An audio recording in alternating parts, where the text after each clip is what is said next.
When you have blackheads, whiteheads, acne, pulling them out with an instrument or tweezers or using manual pressure to pinch your skin comes with a package. I don't recommend you doing this. This could actually be dangerous to your skin. I did this the wrong way. I put a lot of scarring on my face. What are those little structures that bring the oil to the surface of your skin? The root cause of a blackhead, a whitehead, acne are all coming from the same thing. The solution I'm going to talk about is way better than the topical creams that people are using for these issues. It's just treating the symptom. We're not fixing the cause. When we're dealing with any skin problems, it's so important to identify the real problem before we even get to a solution. If you look up blackheads, whiteheads, it'll list things like bacterial infection, you have too many dead skin cells. The difference between a whitehead and a blackhead, when you have a blackhead, the oil inside the pore is more exposed to oxygen and it's oxidizing, like an apple would turn brown, versus a whitehead, which is something that's not exposed to oxygen. When we're talking about pus, we're mainly talking about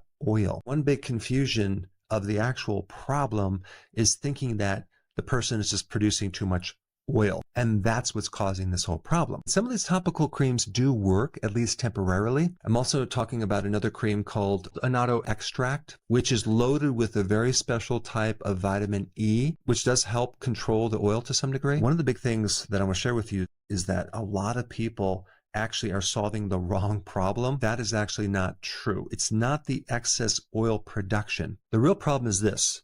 That little gland is producing thicker, stickier oil that doesn't flow like normal oil. What's behind that? What causes this sticky oil? There are 5 causes. The 5th cause is the most common. I just want to run through all of them so you know what they all are because they all relate to what we're going to do about it. The first thing is hormones. We know in puberty, your androgens, including testosterone, are going to be a little bit too high. That produces a high level of a certain type of testosterone called DHT. DHT makes your oil into like a glue, sticky, thick substance. Number 2, the other hormone involved in this is insulin. Having too much insulin will then raise your androgen levels. You know that insulin that's triggered by carbohydrates, sugars, starches. Too much insulin will also block number 3, which is a zinc deficiency. When you're eating a lot of refined carbs and sugar, you're depleting your zinc. Zinc is crucial in regulating the amount of oil that that gland produces. And if you're deficient in zinc, not only will you produce too much oil, that oil will be thicker, it'll be stickier. Zinc is also needed to prevent the excess amount of that powerful testosterone called DHT. Can you see how this relates? It's important to know all these pieces to this puzzle because let's go to number 4, and this is in vitamin A deficiency. When you're deficient in vitamin A, you get very sticky, thick oil and it plugs everything up. And by the way, you need zinc to allow vitamin A to work. They both work together. This last thing, number 5, is the most important thing you need to know. And this is based on the fact that the oil in your skin is mostly an unsaturated fat. Why is that so significant? Because other unsaturated fats that you consume make up that oil. Seed oils are highly processed. When you consume them, they start making up the oil in your skin.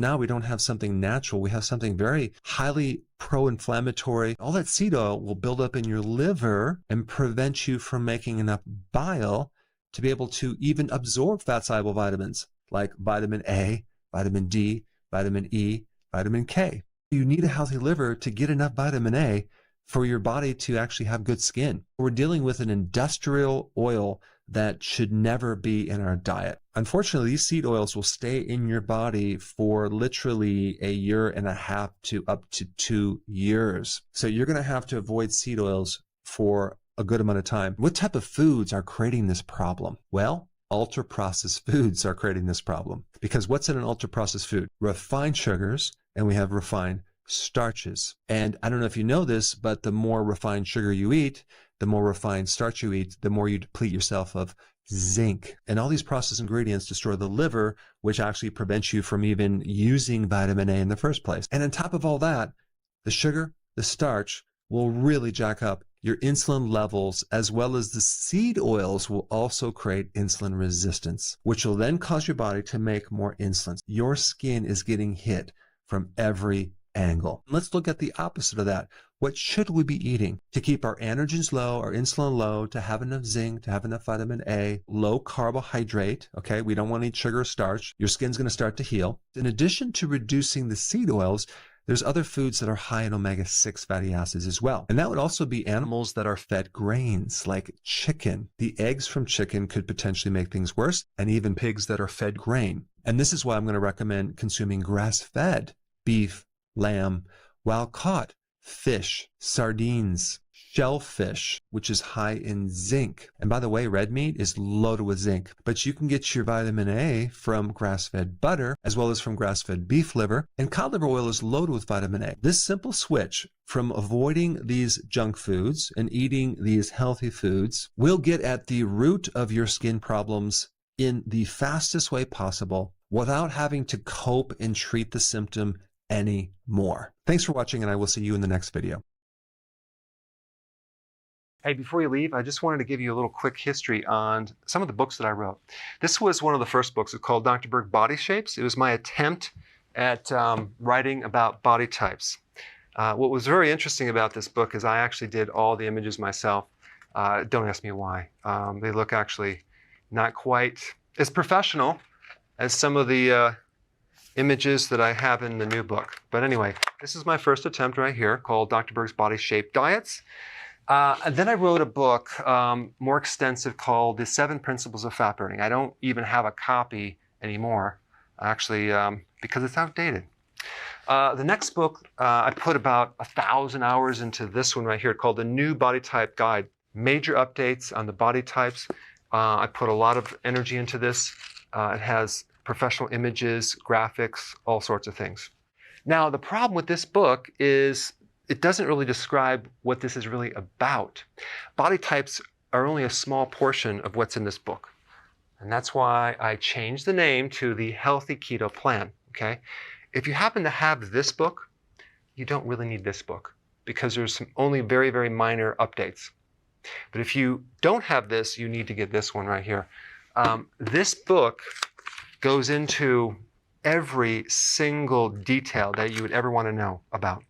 It goes into the 7 principles of fat burning. It goes into hormones, the body types, the basic keto plan. It goes into intermittent fasting. I talk about the 10 fat burning triggers and blockers and fat burning strategies with a lot of details in every single chapter. I go into body issues that interfere with losing weight. There's very few people that just have a weight problem. They have a lot of body issues, whether it's sleeping problems, stress problems, inflammation, menopause. I cover that extensively in this book. Then I talk about how to get rid of stress, and I show you a technique. Then I get into exercising. And then I have a lot of really good recipes in this book as well. So this is a good reference guide. On my website, if you get this book, you get this one free. It's called Healthy Keto Intermittent Fasting. This is the shortcut, quick guide to this book. And the reason I created this book is to have you, within 45 minutes, learn how to do keto, okay, in intermittent fasting, exactly what you need to do. Then you can fill in the blanks with this book right here. So right now I'm doing a special. If you get this book, you get this one totally free, or you can go to Amazon and get these individually. So I just want to clarify the difference between this book and this updated one right here. If you don't have this, you need to get this right here. That way you can get the exact correct information to do it healthily.